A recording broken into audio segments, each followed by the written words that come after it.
Well, Tim Harcourt, thank you for joining Business Spectator. Good to be with you. I'll start off firstly with the budget that was handed down. Now, the federal budget to me, seems to be very much reliant on the massive terms of trade boom that we're experiencing and the mining boom. Do you think it's a valid point of government to return to surplus on the back of this, or is it too risky?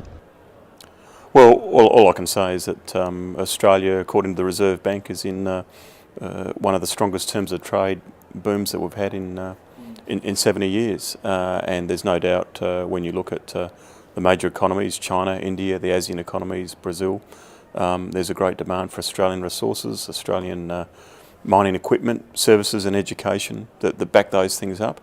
So, when you look at a mixture of the Reserve Bank and the private sector forecasts, you can say that, there's a long boom coming, and Australia is well placed.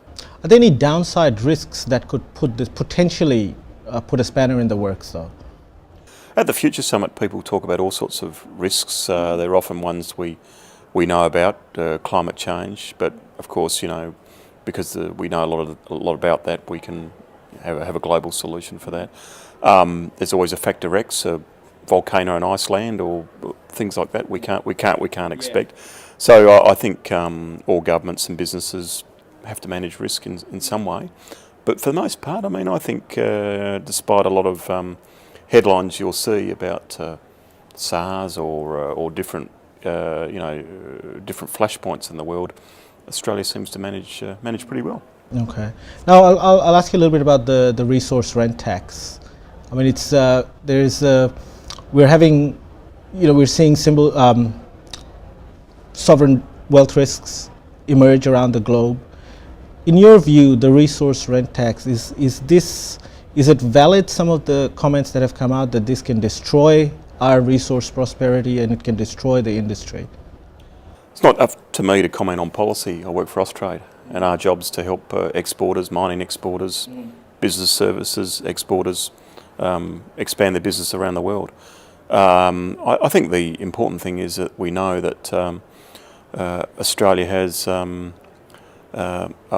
large, if you like, a large resource base. Our skills, not only in terms of resources, but also our human capital, our ability to organise those resources, our endowment is very strong, and over time the best thing to do is to ensure that there's enough incentive for exploration to occur, there's enough incentive for people to invest in the mining sector, and at the same time there's enough share in it to ensure that we've got good infrastructure and good education to ensure we don't have capacity constraints. So I think Australia always works this out.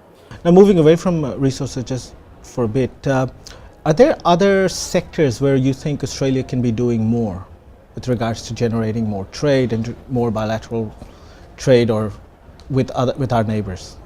Yeah, I think Australians actually are doing very well. We're not very good at telling people about it. Mm-hmm. I was in Latin America last week, and most of the mining, small junior miners are doing very well in Chile and Peru and places like Colombia that perhaps are not on the radar usually. So I think in many cases, I think Australia, what did Winston Churchill say? How did he win the war? He talked about it. So in many ways, if you're meeting Australian viticulture, wine growing technology people in Argentina, or someone providing mining equipment services in Siberia, it's good to celebrate some of these stories. I think we once were worriers, Australia. We always worry about things, but we actually are a reasonably resourceful people. What about from point of view of technology? Just going back to climate change, do you think are we spending enough money? Are we spending enough of our resources trying to develop the idea of green tech and the opportunity that will provide for us in the future? Well, one thing I noticed travelling is that so many Australian green technology exporters have done so well. One thing that the Stern report said is that China and India will do very well if they embrace Australian technology and Australian know-how in the environment space. Even if you look at the Beijing Olympics, the water cube was of course done by an Australian architect, PTW, on environmental credentials. So I think there's potential there, and often it's the managing of the technology and the innovation that matters too. Australia doesn't have to be Silicon Valley or Taiwan. It can actually use its traditional strength and its comparative advantage and build environmental expertise on top of it. Thank you very much for joining the Business Spectator. Great pleasure to be with you.